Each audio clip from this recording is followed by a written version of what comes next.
Aku menemukan bukti pengkhianatan mereka tepat sebelum janji suci diucapkan. Tunanganku dan ibuku sendiri. Alih-alih menangis, aku memilih membuat pengakuan yang membungkam seluruh gereja selamanya. Sebelum ceritanya dimulai, silakan tulis di kolom komentar dari daerah mana saja teman-teman berasal, dan sedang melakukan aktivitas apa?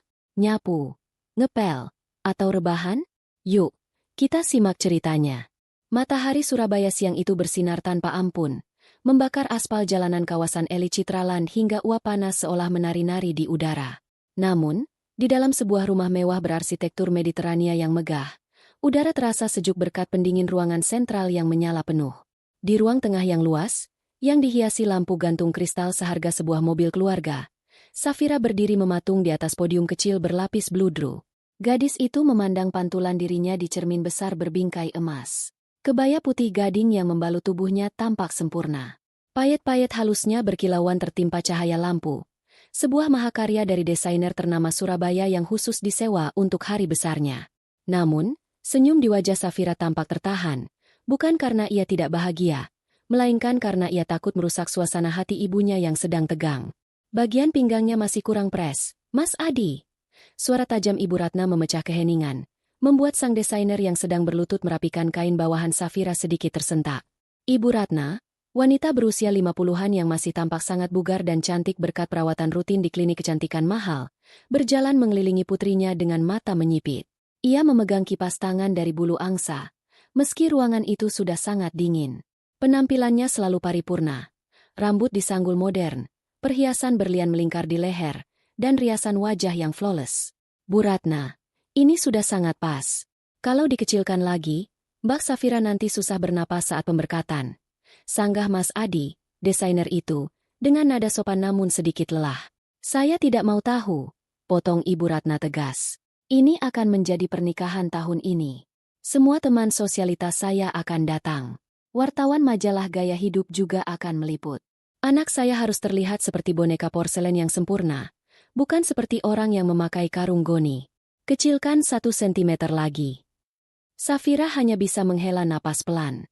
Ia menatap ibunya lewat pantulan cermin. Ibu, aku rasa ini sudah cukup. Aku butuh ruang gerak untuk berlutut di altar nanti. Ibu Ratna menatap tajam putrinya.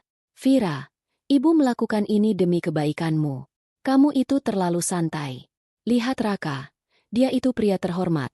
Bibit bebet bobotnya jelas. Kamu harus tampil sepadan dengannya. Jangan memalukan ibu. Kalimat, jangan memalukan ibu, adalah mantra yang sudah didengar Safira sejak ia kecil. Mulai dari nilai rapor, les piano, hingga pemilihan jodoh, semua harus sesuai standar ibunya. Safira, yang pada dasarnya penurut dan tidak suka konflik, memilih diam. Ia tahu ibunya perfeksionis, dan ia menganggap itu bentuk kasih sayang yang keras. Tiba-tiba, suara bel pintu terdengar, diikuti langkah kaki yang mantap memasuki ruang tengah. Permisi, apakah bidadari-bidadari saya ada di sini? Suara bariton yang familiar membuat wajah tegang Ibu Ratna seketika berubah cerah. Raka masuk dengan senyum menawan yang selalu bisa meluluhkan hati siapa saja. Pria itu mengenakan kemeja linen biru muda yang digulung hingga siku, memperlihatkan jam tangan mewah di pergelangan tangannya. Di tangannya, ia menenteng beberapa bungkusan makanan berlogo restoran terkenal. Raka, seru Ibu Ratna. Suaranya berubah menjadi sangat manis, jauh berbeda dari nada bicaranya pada desainer tadi. Ia segera menghampiri calon menantunya itu. Kamu kok repot-repot? Nah, padahal lagi sibuk di kantor, kan? Sibuk apapun, kalau untuk ibu dan Vira, saya pasti sempatkan. Jawab Raka sambil mencium pipi kanan dan kiri Ibu Ratna dengan luwes. Ini, saya bawakan rujak cingur genteng durasim yang special request pedasnya, kesukaan ibu. Ya ampun, kamu ingat saja. Ibu Ratna tertawa renyah. Tawa yang jarang sekali didengar Safira belakangan ini. Ibu Ratna menerima bungkusan itu dan tanpa sadar memegang lengan Raka sedikit lebih lama dari yang seharusnya wajar. Ayo duduk dulu. Vira masih fitting. Mas Adi ini loh, lelet kerjanya. Safira tersenyum melihat kedatangan tunangannya. Raka adalah pria idaman. Tampan, sukses memimpin firma hukum di usia muda, dan yang paling penting bagi Safira, Raka bisa mengambil hati ibunya yang terkenal sulit. Melihat keakraban mereka, Safira merasa hangat di dadanya. Ia bersyukur memiliki calon suami yang begitu menyayangi keluarganya. "Hai, sayang," sapa Safira dari atas podium. "Maaf ya, belum selesai. Ibu mau dikecilkan lagi bajunya." Raka menatap Safira. Lalu tatapannya beralih cepat ke Ibu Ratna sebelum kembali ke tunangannya. "Kamu cantik sekali, Fir. Tapi kalau ibu bilang harus dikecilkan, ya turuti saja. Selera ibu kan tidak pernah salah. Lihat saja hasilnya nanti. Pasti kamu jadi pengantin paling cantik di Surabaya." Ibu Ratna tersenyum bangga mendengar pembelaan Raka.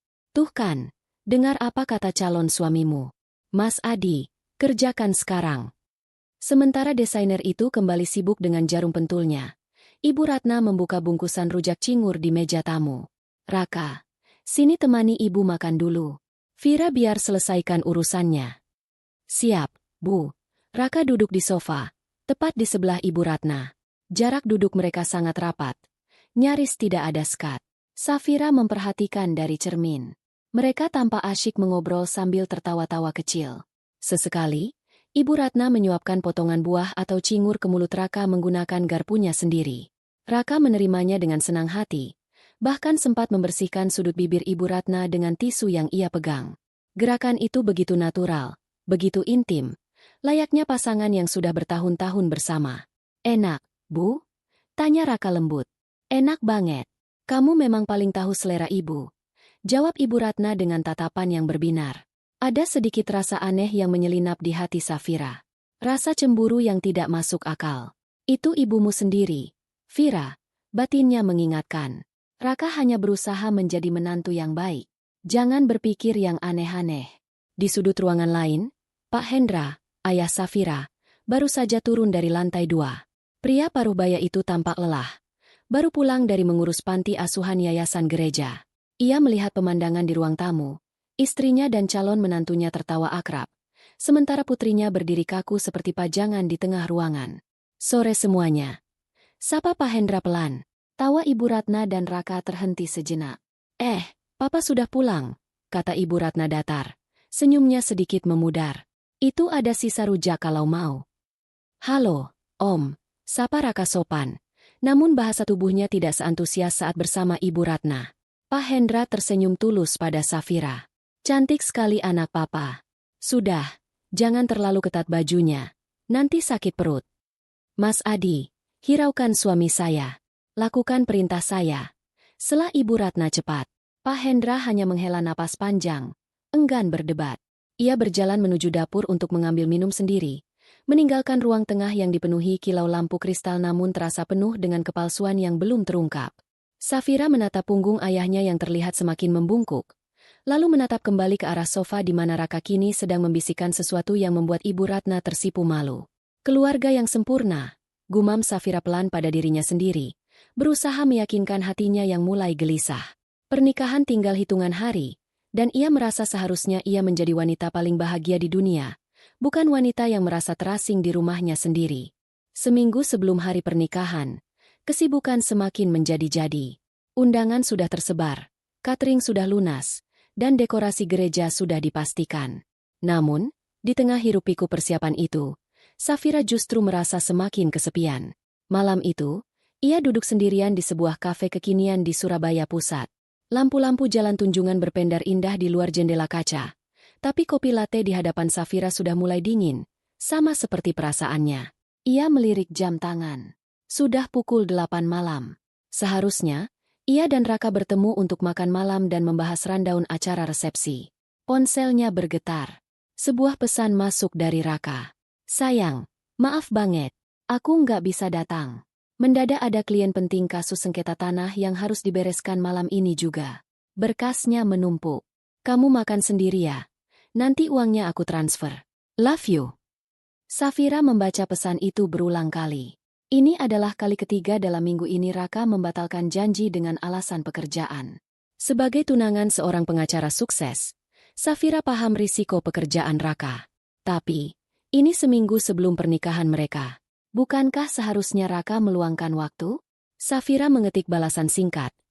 "Oke, nggak apa-apa. Semangat kerjanya. Love you too." Ia meletakkan ponselnya dengan kasar di meja. Ada yang mengganjal. Insting wanitanya mulai berbisik, menyuarakan kecurigaan yang selama ini ia tepis. Safira teringat, kemarin saat ia menelepon kantor Raka untuk menanyakan berkas catatan sipil, resepsionis bilang Raka sudah pulang sejak sore. Lalu kemana Raka pergi? Daripada terus menduga-duga dan membuat hatinya panas, Safira memutuskan untuk melakukan sesuatu yang impulsif. Ia menghabiskan kopinya dalam satu tegukan, membayar tagihan, lalu berjalan menuju mobilnya. Ia akan membawakan makan malam ke apartemen Raka. Mungkin tunangannya itu memang benar-benar lembur di apartemen karena suasana kantor sudah tidak kondusif malam hari. Jalanan Surabaya malam itu cukup padat. Namun Safira memacu kendaraannya dengan gesit menuju kawasan apartemen mewah di Surabaya Barat, tempat Raka tinggal.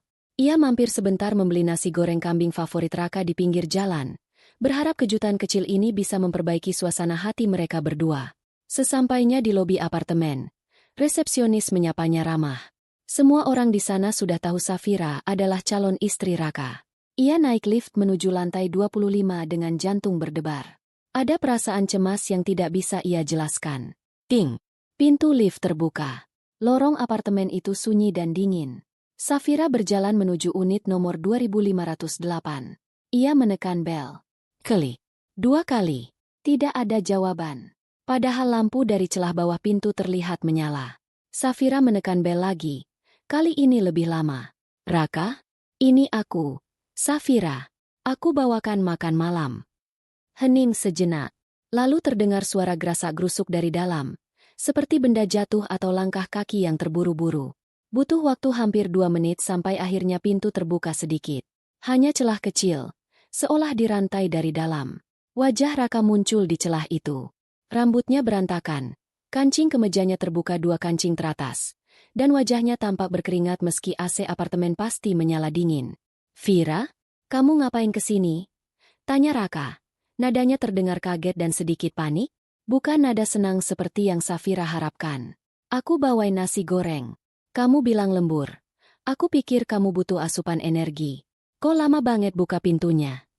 Safira mencoba mengintip ke dalam, tapi Raka menghalangi pandangannya dengan tubuhnya. Ah, iya, aduh, maaf sayang. Perutku sakit banget. Diare dari sore. Tadi aku lagi di kamar mandi pas kamu bel. Makanya lama.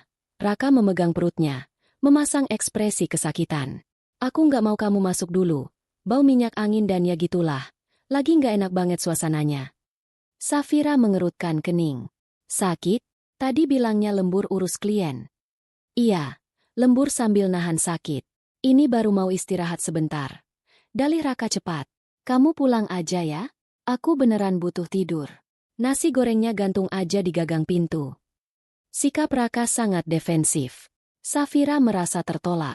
Namun, saat Raka hendak menutup pintu, Safira menahannya dengan tangan. Raka, aku ini calon istrimu seminggu lagi. Kalau kamu sakit, aku yang rawat. Biar aku masuk. Aku buatkan teh hangat. Tanpa menunggu persetujuan, Safira mendorong pintu itu. Rantai pengaman ternyata tidak dipasang. Raka terpaksa mundur. Safira melangkah masuk ruang tamu apartemen yang bergaya minimalis modern itu.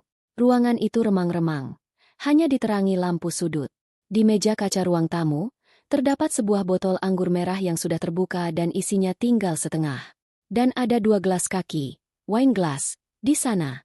Jantung Safira seakan berhenti berdetak. Kamu minum wine saat sakit perut? Tanya Safira tajam, menunjuk ke arah meja. Raka tampak gugup luar biasa. Itu sisa semalam. Belum sempat aku bereskan. Safira melangkah mendekati meja itu. Ia mengamati kedua gelas tersebut. 1 gelas terlihat bersih di bibirnya. Hanya bekas cairan anggur. Namun gelas yang satu lagi. Di bibir gelas itu terdapat noda samar. Bekas lipstik. Safira membeku. Ia mengambil gelas itu. Mengamatinya di bawah cahaya lampu. Warnanya sangat khas. Merah marun gelap yang elegan. Bold burgundi. Warna yang sangat spesifik. Safira merasa familiar dengan warna itu. Tapi otaknya yang sedang syok menolak untuk menghubungkan titik-titik itu. Siapa yang datang ke sini, Raka? Suara Safira bergetar. Ada bekas lipstik di sini. Raka buru-buru menyambar gelas itu dari tangan Safira dan meletakkannya kembali dengan kasar. Ya ampun, Fir. Kamu ini curigaan banget sih jadi orang? Itu gelas bekas klienku tadi sore. Klien perempuan. Dia datang sebentar tanda tangan berkas. Kami minum sedikit, lalu dia pulang. Kamu pikir aku selingkuh? Raka membalikan situasi dengan nada tinggi. Taktik manipulatif yang sering ia gunakan di pengadilan. Aku lagi sakit, capek kerja buat masa depan kita. Kamu malah datang menuduh yang tidak-tidak cuma gara-gara gelas kotor. Safira terdiam. Penjelasan Raka terdengar masuk akal. Tapi hatinya berteriak bahwa itu bohong. Klien datang ke apartemen pribadi, minum wine, tapi Safira tidak punya bukti lain. Tidak ada tas wanita. Tidak ada sepatu hak tinggi di dekat pintu. Apartemen itu sepi. Maaf. Cicit Safira akhirnya. Nyalinya menciut melihat kemarahan Raka. Aku cuma kaget. Warnanya mirip lipstik yang sering dipakai ibu. Raka terbatuk kecil. Matanya membelalak sesaat sebelum kembali normal. Ngaco kamu. Semua perempuan juga pakai lipstik merah. Sudah sana pulang. Aku tersinggung kamu nggak percaya sama aku. Safira merasa bersalah sekaligus bingung. Ia memandang sekeliling sekali lagi. Pintu kamar tidur Raka tertutup rapat. Apakah ada orang di dalam sana? Tapi Raka sudah menggiringnya keluar pintu dengan halus namun memaksa. Pulang ya, sayang. Besok kita bicara lagi kalau aku sudah enakan. Terima kasih makanannya. Raka mengecup kening Safira sekilas. Kecupan yang terasa dingin dan terburu-buru. Lalu menutup pintu apartemen tepat di depan wajah Safira. Di lorong yang sunyi itu, Safira berdiri mematung. Air matanya menetes satu persatu. Ia merasa bodoh. Ia merasa jahat karena mencurigai tunangannya. Ia mencoba meyakinkan dirinya bahwa Raka benar. Tidak mungkin Raka mengkhianatinya. Apalagi dengan seseorang yang memakai lipstik yang sama dengan ibunya. Itu pemikiran gila. Ibunya menyayanginya. Ibunya yang mengatur pernikahan ini. Tidak mungkin ibunya menusuknya dari belakang. Safira berjalan gontai menuju lift, tidak menyadari bahwa di balik pintu apartemen nomor 2508 yang tertutup rapat, Raka sedang menghembuskan napas lega sambil bersandar di pintu, sementara pintu kamar tidur perlahan terbuka, menampilkan sosok wanita yang tersenyum miring sambil memegang tisu untuk menghapus sisa lipstik di bibirnya. Langit Surabaya sore itu tampak muram, seolah turut merasakan kegundahan hati Safira yang tak kunjung reda sejak kejadian di apartemen Raka seminggu lalu. Awan hitam bergulung tebal di atas kawasan Surabaya Barat, menaungi gedung-gedung pencakar langit dan pusat perbelanjaan mewah tempat Safira dan ibunya berada saat ini. Hari ini, 2 hari sebelum pemberkatan nikah, seharusnya menjadi hari tenang. Namun bagi Ibu Ratna, tenang berarti memastikan segala sesuatunya sempurna hingga detail terkecil. Sejak pagi, Safira sudah diseret ke sana kemari. Mulai dari mengambil pesanan souvenir tambahan yang didatangkan khusus dari luar negeri, hingga mengecek tatanan bunga untuk dekorasi kamar pengantin. Saat ini, mereka baru saja selesai melakukan perawatan kuku dan spa di sebuah mall besar. Ibu Ratna berjalan cepat dengan sepatu hak tingginya. Langkahnya berbunyi tup-tup-tup di lantai marmer mall yang dingin. Safira mengekor di belakang, membawa beberapa tas belanjaan berisi perlengkapan perintilan untuk hari haji. Aduh, Vira, kamu itu jalan kok lelet sekali sih. Omel Ibu Ratna tanpa menoleh. Tangannya sibuk memegang ponsel, mengetik pesan marah-marah kepada vendor catering yang dianggapnya lambat merespons. Iya, Bu. Ini tasnya lumayan berat, sahut Safira pelan. Fisiknya lelah, tapi batinnya lebih lelah. Seminggu ini Raka bersikap sangat manis, seolah ingin menebus kesalahannya, atau menutupi sesuatu. Tapi bayangan gelas berlipstik itu masih menghantui tidur Safira. Mereka tiba di lobi drop-off. Angin kencang mulai bertiup, membawa aroma tanah basah. Hujan deras turun tiba-tiba, mengguyur kota dengan brutal. Orang-orang berlarian mencari tempat berteduh. Sialan, hujan, umpat Ibu Ratna. Ia mengecek tas tangannya dengan panik. Wajahnya memucat seketika. Astaga, undangan untuk Pak Wali Kota. Ketinggalan. Ketinggalan di mana, Bu? Di mobil. Di dashboard mobil. Duh, Ibu lupa membawanya turun tadi. Padahal habis ini kita harus langsung ke kediaman beliau untuk mengantar undangan susulan ini. Vira, kamu ambilkan cepat. Perintah Ibu Ratna sambil menyodorkan kunci mobil Pajero Sport putih miliknya. Aku. Hujan deras begini. Bu, kenapa nggak minta tolong sopir saja? Pak Ujang lagi makan di kantin sopir. Susah dihubungi. Lagian mobilnya diparkir di VIP parking yang dekat kok. Kamu lari sedikit juga sampai. Cepat sana. Ibu tunggu di lobi. Kaki ibu sakit kalau harus jalan ke parkiran lagi. Safira menghela napas panjang. Selalu begitu. Ia menerima kunci mobil itu dengan pasrah. Ya sudah. Mana payungnya? Nggak bawa payung. Sudah lari saja. Pakai tasmu buat nutupin kepala. Jangan manja. Nanti luntur bedakmu bisa di-touch up lagi. Tanpa membantah lagi, Safira berlari menembus hujan menuju area parkir VIP yang terletak agak terbuka di samping gedung. Hujan lebat langsung membasahi blus sutra yang ia kenakan. Dingin menusuk tulang. Tapi ia terus berlari menuju mobil Pajero Sport milik ibunya yang terparkir di ujung deretan. Dengan tangan gemetar kedinginan, ia menekan tombol unlock. Lampu mobil berkedip. Safira segera masuk ke kursi pengemudi dan membanting pintu, memisahkan dirinya dari gemuruh hujan di luar. Napasnya tersengal-sengal. Ia mengusap wajahnya yang basah. Suasana di dalam mobil terasa hening dan kedap. Aroma parfum mobil wangi melati yang khas, wangi kesukaan ibunya, langsung menyergap indera penciumannya. Safira menyalakan lampu kabin yang remang-remang. Ia meraba dashboard untuk mencari undangan yang dimaksud. Mana sih? Gumamnya sambil menggeser tumpukan tisu dan kacamata hitam. Undangan berwarna emas itu terselip di balik pelindung matahari. Sun visor. Safira mengambilnya. Tugas selesai. Ia bersiap untuk keluar lagi menembus hujan. Namun, saat ia hendak mematikan lampu kabin, matanya menangkap sesuatu yang terjatuh di celah antara kursi pengemudi dan konsol tengah. Sebuah buku agenda kecil bersampul kulit warna merah marun. Safira mengerutkan kening. Ia tidak pernah melihat ibunya membawa buku agenda seperti ini. Ibunya adalah tipe orang yang mencatat segalanya di ponsel canggihnya. Karena penasaran, dan mungkin didorong oleh firasat aneh yang tiba-tiba muncul, Safira membungkuk dan memungut buku itu. Buku itu terasa berat dan mahal. Di sampul depannya tidak ada tulisan apa-apa, hanya tekstur kulit yang halus. Safira ragu sejenak. Membuka barang pribadi orang lain, apalagi ibunya sendiri, adalah tindakan tidak sopan. Tapi entah mengapa, tangannya bergerak sendiri untuk membuka halaman pertama. Halaman itu berisi tulisan tangan ibunya yang rapi dan tegak bersambung.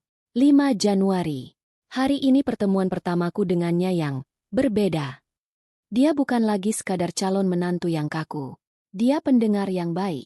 Jauh lebih mengerti aku daripada Hendra yang membosankan itu. Jantung Safira berdegup kencang. Ia membalik halaman berikutnya. Tanggalnya semakin maju, mendekati hari ini, 20 Februari. Makan siang di resto Prancis. Raka memegang tanganku di bawah meja. Adrenalin ini, sudah lama aku tidak merasakannya. Dia bilang aku jauh lebih mempesona daripada Vira.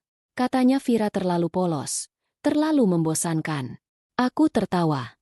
Memang benar, anak itu tidak punya api. Safira menutup mulutnya dengan tangan, menahan pekikan yang tertahan di tenggorokan.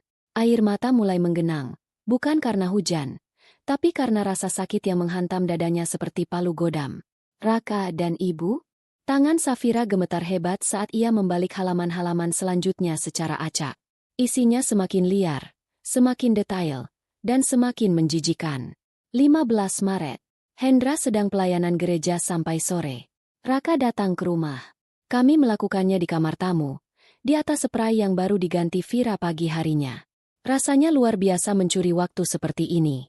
Raka bilang dia tidak sabar menikah dengan Vira, supaya dia bisa resmi menjadi anakku, dan kami bisa bertemu setiap hari tanpa curiga. Tidak mungkin. Desis Safira. Suaranya serak. Tuhan, ini tidak mungkin.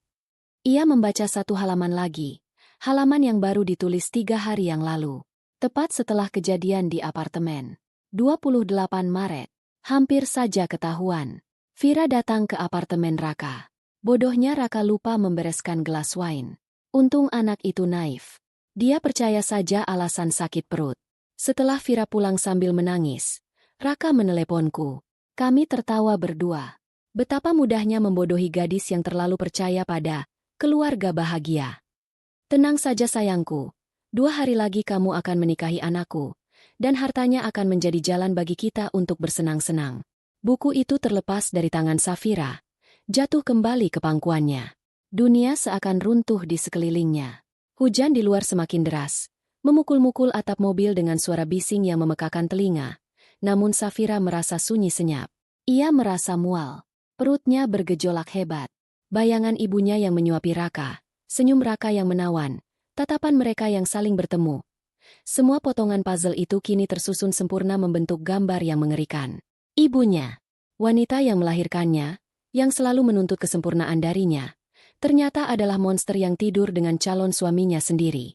Dan Raka, pria yang ia cintai, yang ia banggakan, hanyalah seorang parasit manipulatif yang menginginkan harta keluarganya dan tubuh ibunya. Safira mencengkeram setir mobil kuat-kuat hingga buku-buku jarinya memutih. Rasa sakit itu perlahan berubah menjadi sesuatu yang lain. Sesuatu yang dingin dan gelap. Ia menatap pantulan wajahnya di kaca spion tengah. Matanya merah, riasannya luntur terkena air hujan, membuatnya tampak berantakan. Ponselnya berdering. Nama, Ibu, muncul di layar. Safira menatap layar itu dengan tatapan kosong. Dering itu terdengar seperti alarm kematian bagi Safira yang lama.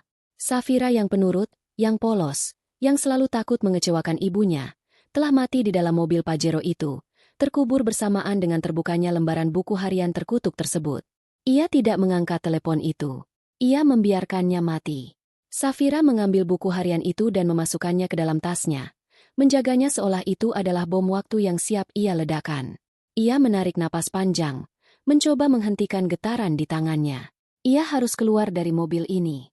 Ia harus kembali ke lobi, memberikan undangan itu, dan berpura-pura tidak tahu apa-apa. Setidaknya untuk beberapa jam ke depan. Tapi tidak. Ia tidak bisa melihat wajah ibunya sekarang. Jika ia bertemu ibunya sekarang, ia mungkin akan berteriak histeris dan menghancurkan segalanya sebelum waktunya. Safira menyalakan mesin mobil. Persetan dengan undangan wali kota. Persetan dengan perintah ibunya. Ia memundurkan mobil itu dengan kasar. Bannya memekik di lantai beton basah. Ia melaju keluar dari area parkir, meninggalkan ibunya yang mungkin sedang menghentak-hentakkan kaki di lobi menunggunya. Ia butuh tempat untuk berpikir. Ia butuh tempat untuk merencanakan bagaimana cara membunuh mereka, bukan secara fisik, tapi membunuh reputasi dan hidup mereka sehancur-hancurnya. Safira memacu Pajero putih itu membelah jalanan Surabaya yang banjir. Ia tidak pulang ke rumah. Rumah megah di Citraland itu kini terasa seperti sarang ular berbisa baginya. Kemana ia harus pergi? Ke rumah teman? Ia akan dipaksa bercerita. Dan ia belum siap membagi aib ini. Ke gereja? Ia sedang marah pada Tuhan. Tanpa sadar, mobilnya mengarah ke pusat kota tua, ke jalan Tunjungan yang bersejarah. Di sana berdiri sebuah bangunan kolonial berwarna putih dengan taman-taman yang asri, Hotel Majapahit. Hotel bersejarah tempat bendera Belanda pernah dirobek. Tempat yang menyimpan banyak cerita masa lalu. Mungkin tepat untuk mengubur masa depannya yang hancur. Safira membelokkan mobil masuk ke pelataran hotel. Petugas valet menyambutnya dengan payung. Sedikit terkejut melihat seorang wanita muda mengemudi sendirian dengan wajah sembab dan pakaian setengah basah kuyup. "Selamat malam, Bu. Ada yang bisa dibantu?" Sapa resepsionis hotel dengan ramah saat Safira berjalan gontai menuju meja depan. Suasana lobi hotel itu tenang. Wangi serai dan rempah memenuhi udara. Kontras dengan badai di luar dan di dalam hati Safira. "Saya butuh kamar. Suite. Untuk 1 malam." Suara Safira terdengar datar, tanpa emosi. "Baik, Bu. Apakah sudah reservasi?" "Belum. Saya bayar tunai. Atau kartu kredit. Terserah. Yang penting kamar paling tenang, paling jauh dari keramaian." Resepsionis itu menatap Safira sejenak. Mungkin mengenali wajahnya yang sempat muncul di koran lokal rubrik sosialitas sebagai calon pengantin yang akan menikah lusa. Namun, profesionalitas membuatnya tidak bertanya. "Baik, Bu. Kami punya garden suite yang tersedia. Sangat privat." 15 menit kemudian, Safira sudah berada di dalam kamar suite yang luas. Lantainya terbuat dari kayu jati tua yang mengkilap, perabotan antik menghiasi setiap sudut, dan sebuah pintu kaca besar menghadap ke taman dalam yang gelap dan basah oleh hujan. Safira mengunci pintu, lalu melempar tasnya ke sofa. Ia berjalan menuju kamar mandi, menyalakan keran bathtub. Air hangat mengucur deras. Ia menanggalkan pakaiannya yang lengket, lalu masuk ke dalam air tanpa mematikan keran, membiarkan air meluap membasahi lantai kamar mandi. Di sana, di dalam kehangatan air yang memeluk tubuhnya, pertahanan Safira akhirnya runtuh total. Ia menjerit. Jeritan panjang yang memilukan, namun teredam oleh suara gemericik air dan dinding tebal bangunan tua itu. Ia memukul-mukul permukaan air hingga cipratannya membasahi cermin wastafel. Ia menangis meraung-raung, mengeluarkan semua rasa sakit, rasa jijik, dan rasa dikhianati yang mencekik lehernya. "Kenapa? Ibu? Kenapa?" teriaknya pada langit-langit kamar mandi yang tinggi.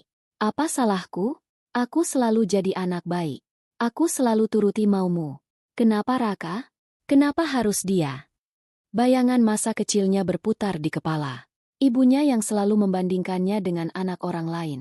Ibunya yang tidak pernah memeluknya saat ia menangis, malah menyuruhnya diam agar tidak merusak suasana. Ibunya yang selalu menjadi pusat perhatian. Dan ayahnya. Ayah yang sabar, yang selalu bekerja keras, yang pasti sedang berdoa di gereja saat istrinya bergumul dengan calon menantu di rumah mereka sendiri. Pikiran tentang ayahnya membuat tangis Safira mereda perlahan. Ayahnya tidak tahu apa-apa. Pak Hendra adalah orang yang paling tulus di keluarga itu. Jika Safira hancur, bagaimana dengan ayah? Hati ayahnya pasti akan remuk redam. Safira keluar dari bathtub, membungkus tubuhnya dengan jubah mandi tebal.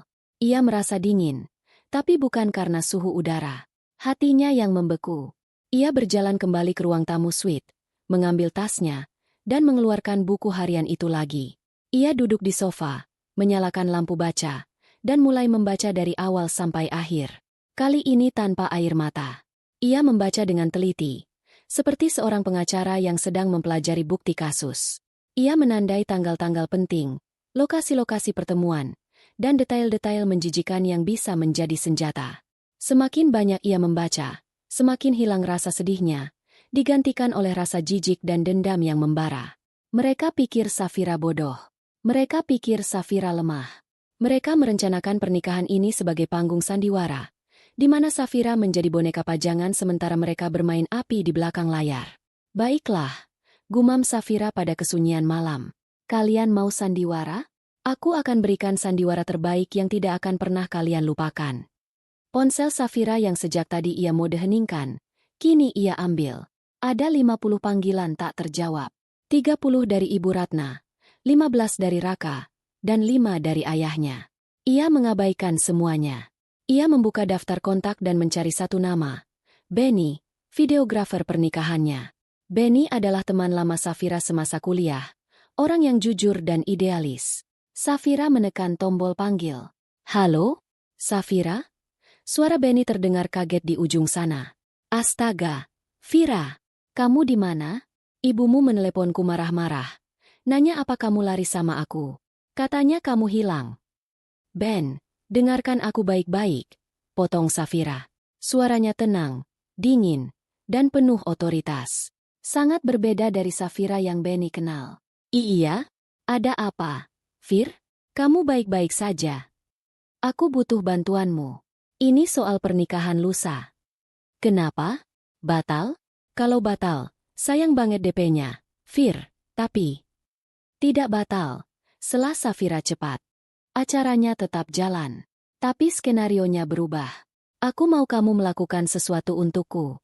Di gereja nanti, aku mau semua kamera live streaming dan dokumentasi tetap menyala. Fokus ke altar, apapun yang terjadi. Jangan ada yang di-cut. Jangan ada yang disensor. Dan pastikan sound system terhubung langsung ke rekamanmu." "Hah? Maksudnya gimana? Memangnya bakal ada apa?" Benny terdengar bingung. "Akan ada kejutan. Pengakuan dosa. Aku mau kamu merekam wajah Raka dan ibuku secara close-up saat itu terjadi. Bisa kamu lakukan itu buat aku, Ben?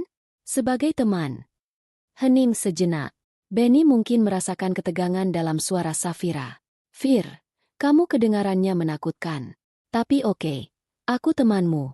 Aku dibayar untuk merekam momen, kan? Aku akan rekam semuanya. Raw and uncut." "Terima kasih, Ben. Oh, satu lagi. Jangan bilang siapa-siapa aku meneleponmu. Kalau ibuku tanya, bilang saja kamu belum dengar kabar dariku." "Siap. Hati-hati, Vir." Sambungan terputus. Safira meletakkan ponselnya. Ia berjalan ke arah jendela, menatap hujan yang mulai reda menyisakan gerimis. Ia membayangkan apa yang sedang terjadi di rumahnya. Ibu Ratna pasti sedang histeris, memaki-maki sopir dan pembantu. Raka pasti sedang panik, takut rahasianya terbongkar. Bibir Safira menyunggingkan senyum tipis. Senyum yang tidak sampai ke mata. Senyum seorang wanita yang sudah kehilangan segalanya dan tidak lagi memiliki rasa takut. Besok adalah hari tenang. Lusa adalah hari eksekusi. Safira membelai sampul kulit buku harian itu. Tidur yang nyenyak. Ibu, Raka, nikmati sisa waktu kalian menjadi orang terhormat.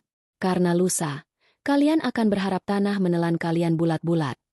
Malam itu, di kamar suite hotel Majapahit yang sunyi, Safira tidak tidur sedetik pun. Ia duduk tegak di sofa, menatap kegelapan, merangkai setiap kata yang akan ia ucapkan di altar nanti. Kata-kata yang akan meruntuhkan dunianya, demi membangun dunia baru di atas puing-puingnya. Pagi di Surabaya merekah dengan langit biru yang bersih, seolah alam semesta sedang bersiap menyambut perayaan besar tanpa mengetahui badai yang akan segera pecah. Di ruang tunggu pengantin gereja Katedral Surabaya yang bergaya arsitektur Eropa klasik, keheningan terasa begitu berat, mencekik, dan dingin. Ruangan itu berbau bunga lili segar dan hairspray, aroma khas pernikahan yang biasanya membangkitkan kegembiraan. Namun bagi Safira, itu adalah aroma kematian. Safira duduk di kursi rias, menatap pantulan dirinya di cermin oval yang besar. Ia sudah siap sepenuhnya. Gaun pengantin putih berekor panjang yang harganya setara dengan sebuah rumah kecil itu membalut tubuhnya dengan sempurna. Riasan wajahnya flawless, menyembunyikan mata bengkak dan lingkaran hitam akibat 2 malam tidak tidur. Penata rias baru saja keluar 5 menit yang lalu, meninggalkan Safira sendirian dengan pikirannya yang berkecamuk. Pintu kayu jati yang berat perlahan terbuka. Sosok Pak Hendra muncul di ambang pintu. Pria parubaya itu tampak gagah dalam balutan setelan jas hitam formal dan dasi kupu-kupu. Namun, wajahnya menyiratkan kekhawatiran yang mendalam. Kerutan di dahinya tampak lebih dalam dari biasanya. Sejak Safira menghilang 2 hari lalu dan baru muncul pagi ini di gereja tanpa pulang ke rumah, Pak Hendra adalah orang yang paling cemas. "Vira!" panggil Pak Hendra lembut. Suaranya sedikit bergetar. Ia melangkah masuk dan menutup pintu di belakangnya, mengunci dunia luar sejenak. Safira memutar kursinya. Saat melihat wajah ayahnya yang tulus dan penuh kasih, benteng pertahanan yang ia bangun selama 48 jam terakhir nyaris runtuh. Ia ingin sekali berlari ke pelukan ayahnya dan menangis seperti anak kecil, mengadu bahwa dunianya telah dihancurkan oleh orang-orang yang seharusnya melindunginya. Namun, ia menahan diri. Ia harus kuat. "Demi ayah." "Papa," jawab Safira pelan. Pak Hendra bergegas mendekat, berlutut di samping kursi putrinya, dan menggenggam tangan Safira yang sedingin es. "Ya Tuhan, Nak. Kamu kemana saja? Papa telepon ratusan kali. Ibumu sampai histeris di rumah. Raka juga bingung mencari kamu. Papa pikir kamu ripuh. Atau berubah pikiran. Kenapa kamu tidak pulang?" Mata tua itu menatap Safira dengan penuh selidik, mencari jawaban. Pak Hendra melihat sesuatu yang berbeda di mata putrinya. Tidak ada binar bahagia layaknya calon pengantin. Yang ada hanya kehampaan yang gelap. Sorot mata yang keras dan tajam yang belum pernah ia lihat sebelumnya pada diri putri kecilnya yang manis. "Aku butuh waktu sendiri, Pak, untuk berpikir," jawab Safira datar. "Berpikir? Soal pernikahan ini? Kalau kamu ragu, bilang sama Papa. Fir, jangan dipaksa. Kita bisa batalkan sekarang juga kalau kamu tidak bahagia. Papa tidak peduli apa kata orang. Papa tidak peduli apa kata ibumu. Kebahagiaanmu itu nomor 1 buat Papa," ucap Pak Hendra bersungguh-sungguh. Ketulusan pria itu justru membuat hati Safira semakin perih. Ayahnya rela membatalkan pernikahan dan menanggung malu demi dirinya, tanpa tahu bahwa alasan sebenarnya jauh lebih mengerikan daripada sekadar keraguan pranikah. Safira menarik napas panjang. Ia mengambil tas tangannya yang tergeletak di meja rias. Dengan gerakan perlahan namun pasti, ia mengeluarkan buku harian bersampul kulit merah marun itu. Buku yang menjadi saksi bisu dosa-dosa ibunya dan tunangannya. "Papa." Safira meletakkan buku itu di pangkuan ayahnya. "Aku tidak membatalkan pernikahan ini lewat telepon karena ada sesuatu yang harus Papa tahu. Aku tidak tega membiarkan Papa menjadi satu-satunya orang bodoh di ruangan ini saat aku berjalan masuk nanti." Pak Hendra menatap buku itu dengan bingung. "Apa ini, Nak?" "Buka, Pak." Baca halaman yang ditandai pita merah itu.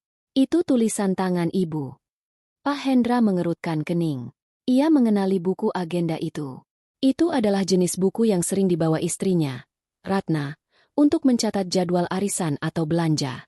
Dengan tangan yang sedikit ragu, Pak Hendra membuka halaman yang dimaksud.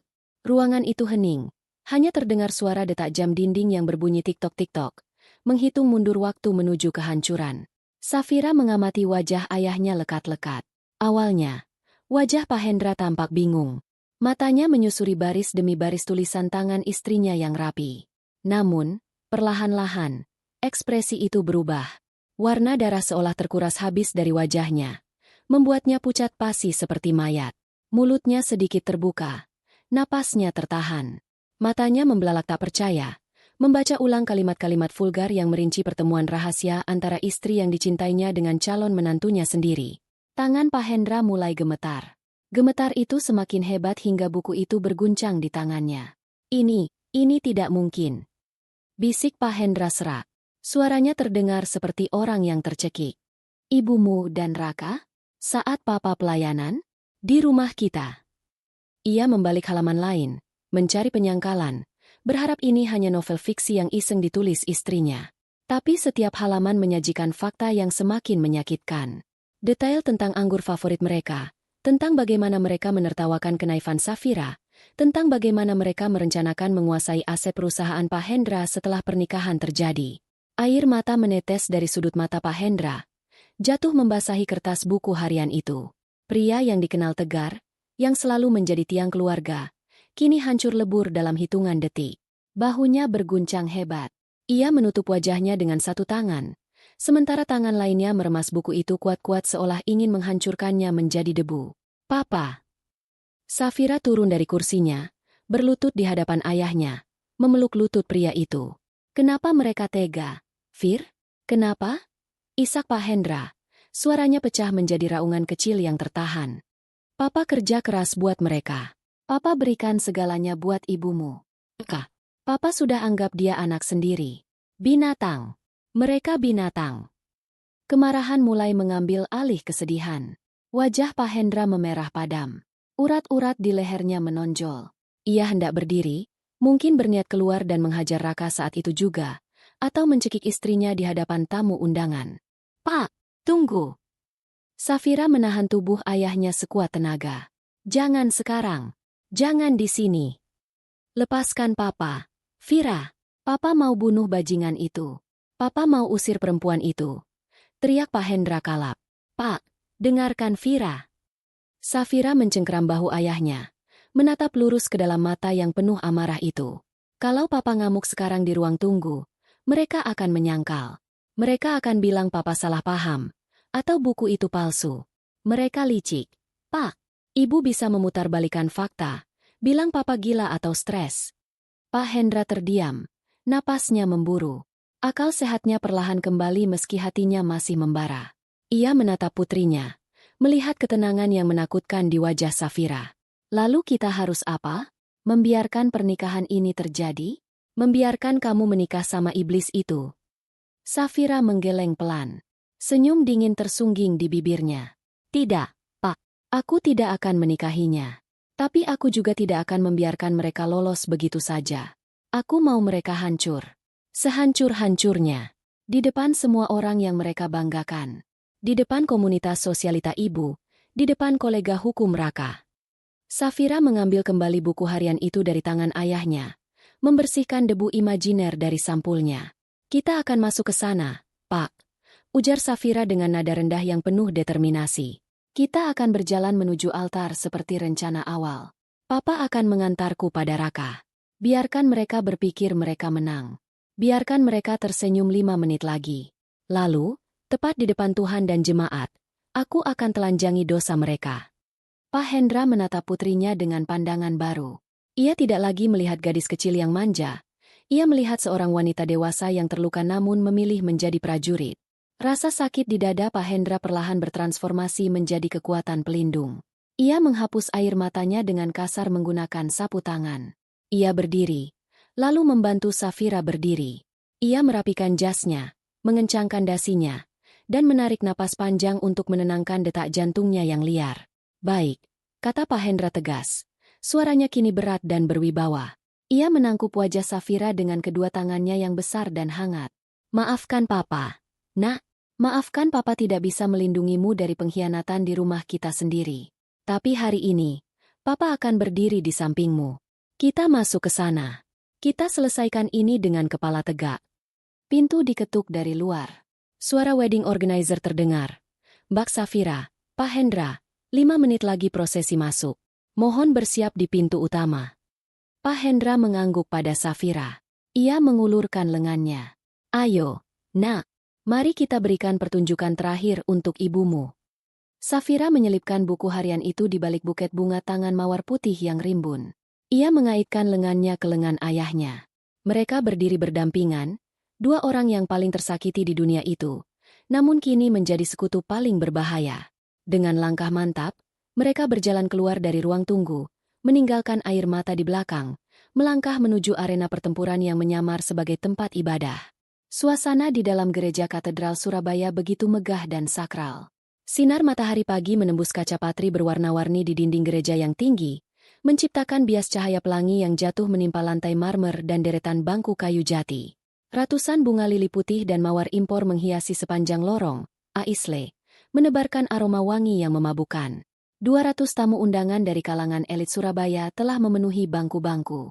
Para wanita dengan gaun desainer dan topi-topi mewah, para pria dengan setelan jas mahal, semuanya duduk dengan rapi, berbisik-bisik kagum memuji dekorasi yang konon menghabiskan ratusan juta rupiah.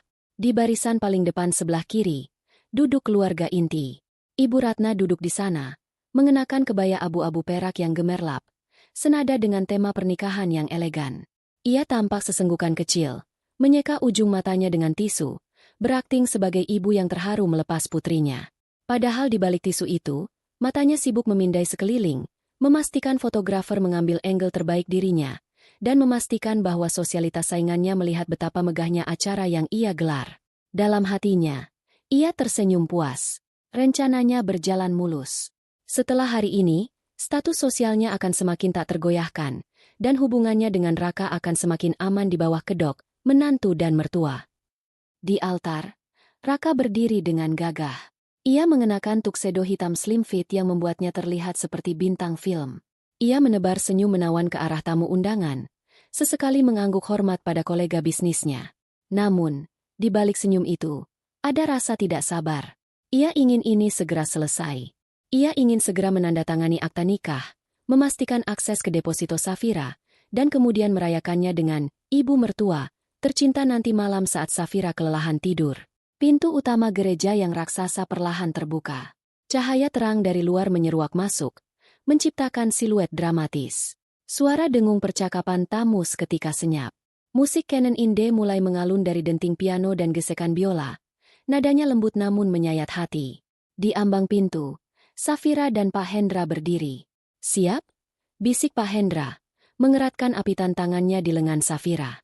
Genggaman itu begitu kuat, menyalurkan seluruh sisa kekuatan yang ia miliki. "Siap, Pak," jawab Safira tanpa menoleh. Tatapannya lurus ke depan, terkunci pada sosok Raka di ujung sana. Tatapan itu bukan tatapan cinta, melainkan tatapan predator yang mengincar mangsanya. Mereka mulai melangkah. Tap, tap, tap. Langkah kaki mereka seirama dengan tempo musik. Tamu-tamu undangan menahan napas. "Cantik sekali Safira," bisik seseorang di barisan belakang. "Lihat Pak Hendra, wajahnya tegang sekali, pasti berat melepas anak satu-satunya," sahut yang lain. Ironis, mereka mengira ketegangan di wajah Pak Hendra adalah emosi haru seorang ayah. Tidak ada yang tahu bahwa di balik wajah tenang itu, Pak Hendra sedang menahan diri untuk tidak berlari ke depan dan menendang altar hingga hancur. Setiap langkah yang ia ambil terasa berat, seolah kakinya dipasung besi. Ia harus berjalan menuju istrinya, wanita yang duduk di sana dengan air mata palsu, dan menyerahkan putrinya pada pria yang telah meniduri istrinya. Ini adalah siksaan batin terberat dalam hidupnya. Safira berjalan dengan dagu terangkat. Ia tidak tersenyum. Wajahnya dingin, beku, laksana patung porselen yang indah namun tak bernyawa. Di balik buket bunga mawarnya, jari-jarinya mencengkeram buku harian ibunya begitu erat hingga buku-buku jarinya memutih. Jantungnya berdegup kencang. Bukan karena gugup menikah, tapi karena adrenalin murni.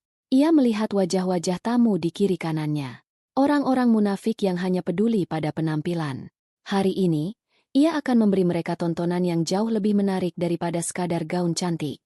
Saat mereka melewati baris demi baris bangku, Safira bisa melihat Benny, sang videografer, berdiri di posisi strategis dekat altar. Benny mengedipkan mata sekilas, memberi kode bahwa kamera sudah rolling dan terhubung ke layar besar di samping altar serta live streaming. Semua sudah siap.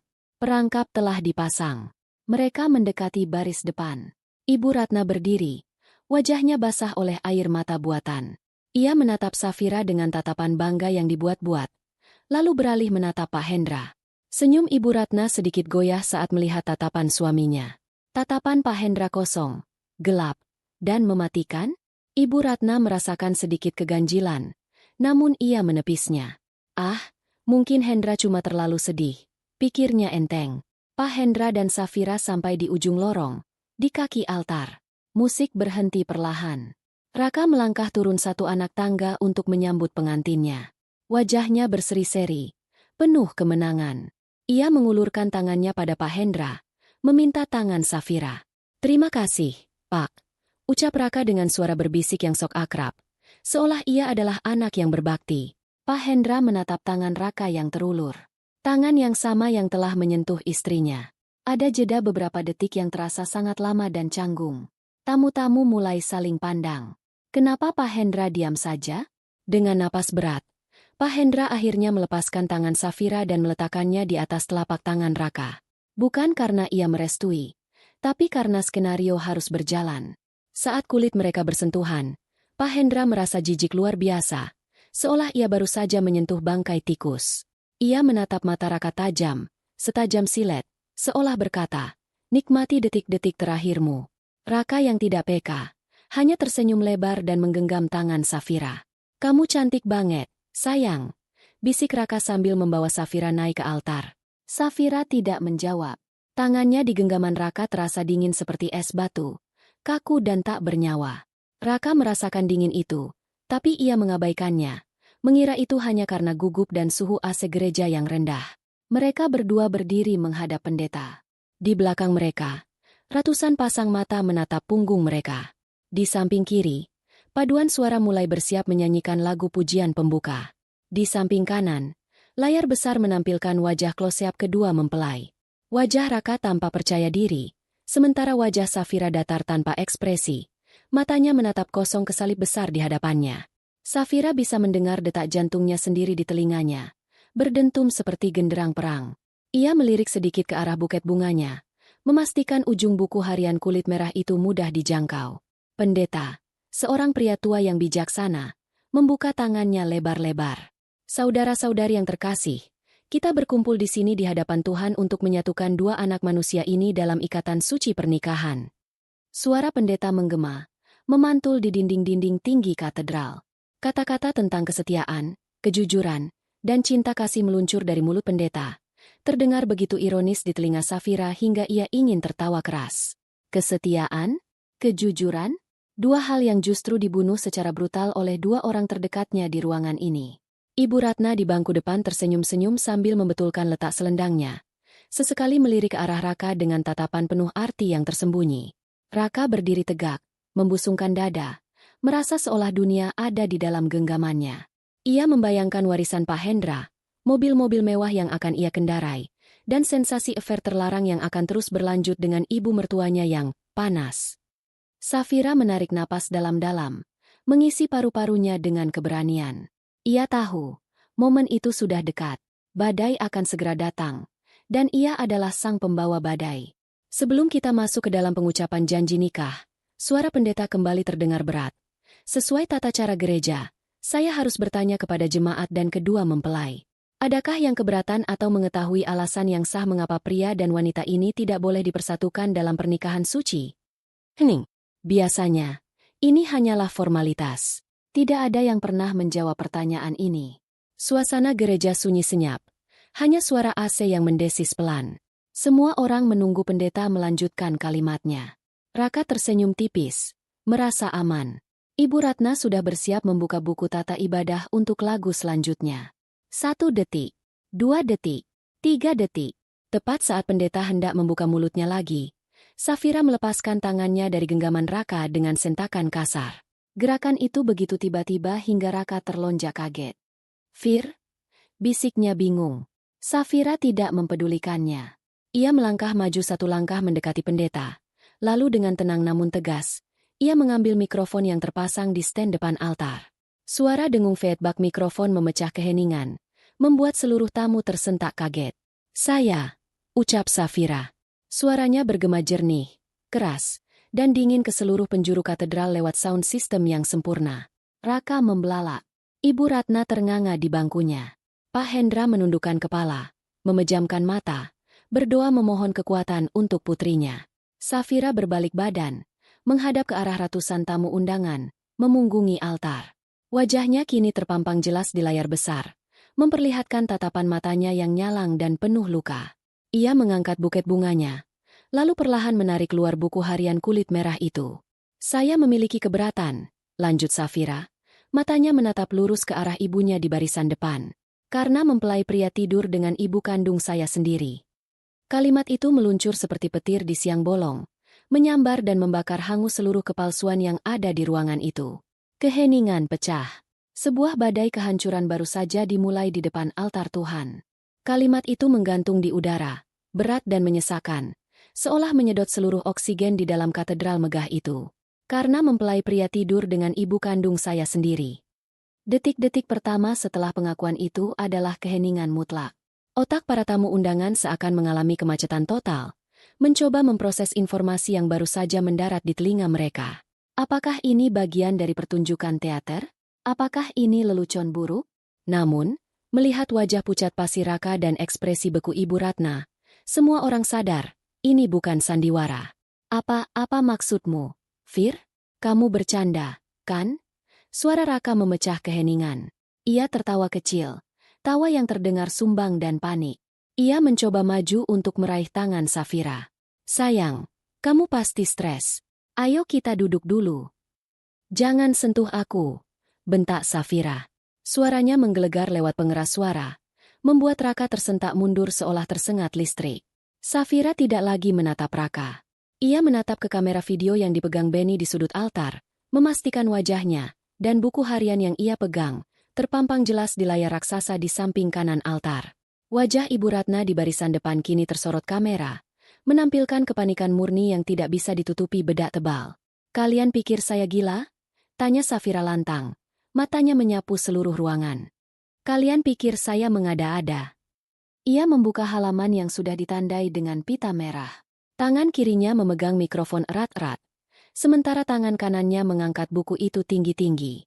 "Ini adalah buku harian ibuku. Ibu Ratna yang terhormat, sosialita kebanggaan Surabaya," ucap Safira dengan nada sarkasme yang tajam. "Di sini, tertulis dengan sangat rapi, dengan tulisan tangan beliau sendiri, semua dosa menjijikan yang mereka lakukan di belakang punggung saya dan ayah." Ibu Ratna tiba-tiba berdiri, kursinya berderit keras. "Fira, cukup. Kamu sudah gila. Itu bohong. Turun kamu dari sana," teriaknya histeris. Wajah cantiknya kini berubah bengis. Urat-urat lehernya menonjol. Ia mencoba lari menuju altar untuk menghentikan putrinya. Namun langkahnya terhenti. Pak Hendra berdiri. Pria yang selama ini dikenal sabar dan pendiam itu merentangkan tangannya, memblokir jalan istrinya sendiri. Tatapannya dingin. Tidak ada lagi rasa hormat di sana. "Duduk, Ratna," perintah Pak Hendra dengan suara rendah namun mengintimidasi. "Mas, anakmu sudah gila. Dia mempermalukan kita. Minggir." Ibu Ratna memukul-mukul dada suaminya, tapi Pak Hendra bergeming seperti tembok beton. Di altar, Safira tidak peduli dengan keributan di bawah. Ia mulai membaca. Tanggal 15 Maret. Baca Safira dengan suara lantang dan jelas. Hari ini Hendra sedang rapat majelis gereja sampai sore. Rumah sepi. Raka datang dengan alasan mengantar berkas pernikahan. Tapi kami tidak membahas pernikahan. Kami bercinta di kamar tamu, di atas spray yang baru saja diganti Vira pagi harinya. Gelombang kejut menghantam seluruh gereja. Para tamu undangan menutup mulut tak percaya. Beberapa ibu-ibu memalingkan wajah karena malu, sementara yang lain berbisik-bisik heboh. Suara dengungan, "Hah? Astaga! Dan, gila, ibunya sendiri?" mulai terdengar riuh seperti lebah yang marah. Raka wajahnya sudah seputih kertas. Keringat dingin mengucur deras di pelipisnya. Ia menoleh ke kiri dan ke kanan, mencari jalan keluar, tapi ia sadar ia terkepung. Reputasinya sebagai pengacara muda yang brilian sedang dihancurkan kata demi kata di hadapan kolega, hakim, dan klien-klien penting yang duduk di bangku undangan. Cukup, Fir. Kumohon cukup. Raka memelas. Suaranya bergetar hebat. Ia tidak lagi terlihat gagah. Ia terlihat menyedihkan. Kita bicarakan di rumah. Jangan begini. Safira menatap Raka dengan tatapan jijik. Di rumah? Supaya kamu bisa memanipulasi aku lagi? Supaya ibu bisa bilang aku anak durhaka? Tidak. Raka, kita selesaikan di sini. Di depan Tuhan yang kamu jadikan saksi palsu. Safira membalik halaman lain. Tanggal 28 Maret. Lanjutnya. Hampir saja ketahuan. Fira datang ke apartemen Raka. Bodohnya Raka lupa membereskan gelas wine bekas bibirku. Untung anak itu naif. Dia percaya alasan sakit perut. Raka meneleponku setelah Fira pulang, dan kami tertawa berdua. Betapa mudahnya membodohi gadis yang terlalu percaya pada keluarga bahagia. Safira berhenti membaca. Ia menatap ibunya yang kini terduduk lemas di lantai gereja. Menangis meraung-raung, bukan tangisan penyesalan, melainkan tangisan rasa malu karena topengnya hancur. Kalian tertawa, kan? Tanya Safira. Suaranya kini bergetar menahan emosi yang meluap. Air mata mulai menetes di pipinya. Tapi ia tidak menyekanya. Kalian tertawa saat aku menangis di mobil karena khawatir tunanganku sakit. Kalian tertawa saat aku sibuk mengurus catering pernikahan ini sendirian. Kalian tertawa di atas kebodohanku. Gereja kini hening kembali. Namun kali ini adalah keheningan yang mencekam. Simpati para tamu beralih sepenuhnya pada Safira. Pandangan jijik dan marah kini tertuju pada Raka dan Ibu Ratna. Safira menutup buku harian itu dengan keras. Blam! Suaranya menggema lewat mikrofon. Pernikahan ini batal, ucap Safira final. Saya tidak sudi menikahi bekas kekasih gelap ibu saya sendiri. Ia menatap Raka untuk terakhir kalinya. Ambil cincinmu. Safira menarik cincin pertunangan berlian dari jari manisnya dan melemparnya ke wajah Raka. Cincin itu memantul di dada Raka dan jatuh berdenting di lantai marmer, menggelinding entah kemana. Dan ibu, Safira menatap ke bawah altar, pada sosok wanita yang melahirkannya. Mulai hari ini, anggaplah Fira sudah mati. Fira yang penurut, Fira yang bodoh, sudah kalian bunuh bersama-sama. Nikmatilah hidupmu dengan simpananmu ini. Kalian berdua memang serasi. Sama-sama sampah. Setelah mengucapkan kalimat terakhir itu, Safira merasa lututnya lemas, tapi ia memaksakan diri untuk tetap berdiri tegak. Ia melepaskan mikrofon itu, membiarkannya jatuh berdebum, menciptakan suara bising yang menyakitkan telinga, seolah menandakan akhir dari pertunjukan horor tersebut. Pak Hendra, yang sedari tadi berdiri menjaga istrinya agar tidak mengacau, kini berbalik badan. Ia menatap istrinya yang masih histeris di lantai dengan tatapan kosong. Kamu dengar anak kita, Ratna? Ucap Pak Hendra dingin. Urusan kita selesai. Pengacara saya akan menghubungimu besok. Tanpa mempedulikan teriakan istrinya, Pak Hendra berjalan naik ke altar. Ia merangkul bahu putrinya. Safira menyandarkan kepalanya di bahu ayahnya. Tubuhnya gemetar hebat setelah adrenalinnya surut. Ayo kita pulang, nak, bisik Pak Hendra. Kita keluar dari neraka ini. Safira dan Pak Hendra berjalan beriringan menuruni altar, bukan menuju pintu sakristi untuk bersembunyi, melainkan kembali menyusuri lorong, Aisle, utama menuju pintu keluar gereja. Jalan yang sama yang mereka tempuh 10 menit lalu dengan hati berdebar. Kini mereka lalui dengan kepala tegak di tengah reruntuhan. Suasana di bangku tamu undangan kacau balau. Bisik-bisik kini berubah menjadi percakapan lantang. Gila, benar-benar tidak punya moral. Seru seorang ibu-ibu keras-keras sambil menunjuk Ibu Ratna. Saya tidak menyangka Bu Ratna sejahat itu. Dan Raka? Karirnya tamat sudah. Sahut bapak-bapak di sebelahnya. Benny, sang videografer, masih setia merekam. Ia mengarahkan kameranya mengikuti langkah Safira dan Pak Hendra, merekam punggung mereka yang menjauh sebagai simbol kebebasan, lalu dengan cepat memutar kamera ke arah altar, menangkap momen Raka yang terduduk lemas dengan wajah tertunduk dalam, dan Ibu Ratna yang kini ditenangkan oleh petugas keamanan gereja karena terus berteriak histeris. Video itu, Safira tahu, akan menjadi viral dalam hitungan jam. Saat Safira melewati barisan tamu, ia tidak menunduk. Ia melihat wajah-wajah teman-teman ibunya, para sosialita yang dulu sering membanding-bandingkannya. Mereka menatap Safira dengan pandangan campur aduk, kaget, ngeri, namun juga ada rasa hormat. Gadis pendiam itu baru saja meledakkan bom kebenaran yang tidak berani dilakukan oleh siapapun. Udara di dalam gereja terasa pengap dan beracun. Safira mempercepat langkahnya. Pintu utama gereja yang terbuka lebar di depan sana terlihat seperti gerbang menuju dunia baru. Cahaya matahari pagi yang cerah menyilaukan mata, kontras dengan kegelapan moral yang baru saja ia tinggalkan di dalam. Mereka melangkah keluar. Angin segar langsung menerpa wajah Safira. Ia menghirup napas dalam-dalam, mengisi paru-parunya dengan udara bebas yang tidak berbau kepalsuan. Rasanya melegakan. Sangat melegakan. Beban bertonton yang selama 3 hari ini menghimpit dadanya seolah terangkat seketika. Di halaman gereja, beberapa tamu yang terlambat datang atau yang memilih menunggu di luar tampak bingung melihat pengantin wanita keluar begitu cepat bersama ayahnya, tanpa mempelai pria. "Vira?" tanya seorang sepupu jauh yang baru sampai. "Loh, kok keluar? Acaranya sudah selesai." Safira berhenti sejenak. Ia menatap sepupunya itu dan tersenyum. Kali ini, senyum tulus yang benar-benar lepas. "Sudah selesai," jawab Safira ringan. "Acaranya bubar. Pestanya batal. Kamu bisa pulang dan nikmati akhir pekanmu." Pak Hendra merangkul putrinya lebih erat. "Kita mau kemana sekarang, Pak?" tanya Safira. Pak Hendra menatap langit biru Surabaya. Ia melepas dasi kupu-kupunya dan membuangnya ke tempat sampah terdekat. "Kemana saja. Yang penting jauh dari sini. Mau makan soto ayam di pinggir jalan? Papa lapar sekali." Safira tertawa kecil. Tawa yang terdengar sedikit basah oleh sisa air mata, tapi nyata. "Ayo, Pak. Aku juga lapar. Aku mau soto ayam yang pedas sekali." Mereka berjalan menuju mobil Pak Hendra yang terparkir, meninggalkan kericuhan di dalam gereja yang semakin memanas. Di belakang mereka, suara sirine samar-samar terdengar, entah ambulans untuk kepanikan Ibu Ratna atau mungkin sekadar kebetulan. Safira tidak peduli. Ia masuk ke dalam mobil, menutup pintu, dan untuk pertama kalinya dalam hidupnya, ia merasa benar-benar memegang kendali atas takdirnya sendiri. Ia tidak menikah hari ini. Ia kehilangan tunangan. Ia kehilangan ibu.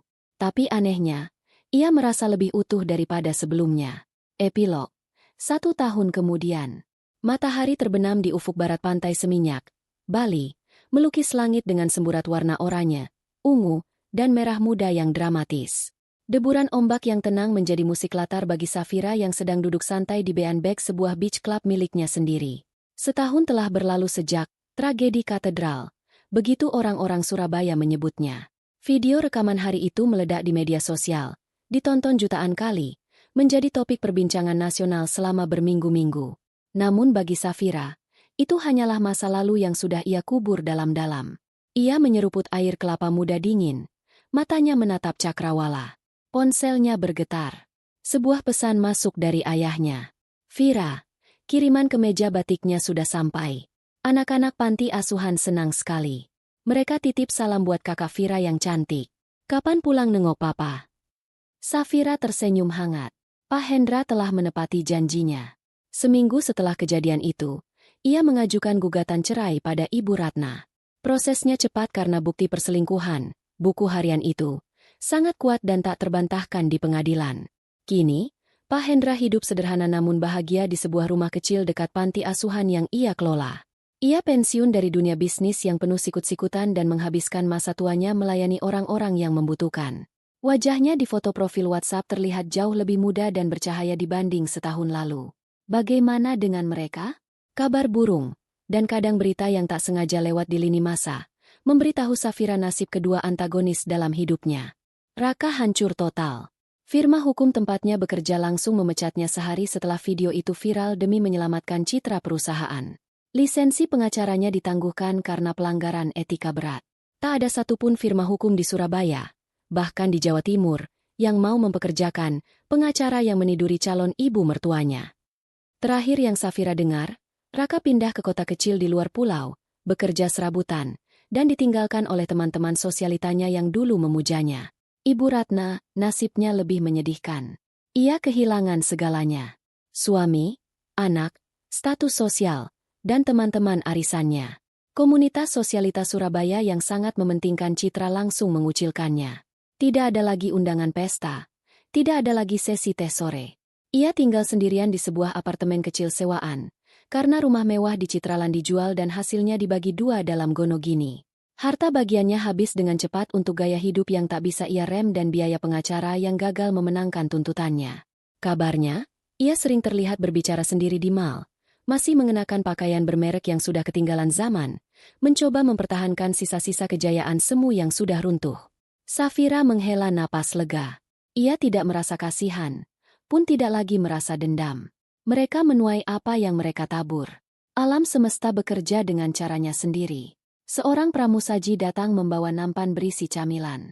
"Permisi, Bu Safira.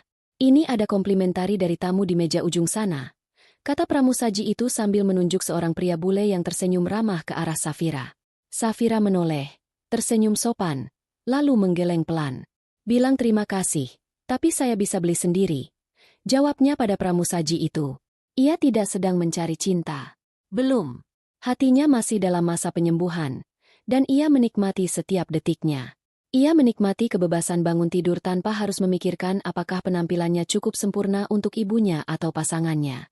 Ia menikmati membangun bisnis event organizer di Bali yang sukses berkat kerja kerasnya sendiri, bukan koneksi orang tua. Safira kembali menatap matahari yang perlahan tenggelam di telan lautan. Angin laut membelai rambutnya yang kini dipotong pendek dan segar.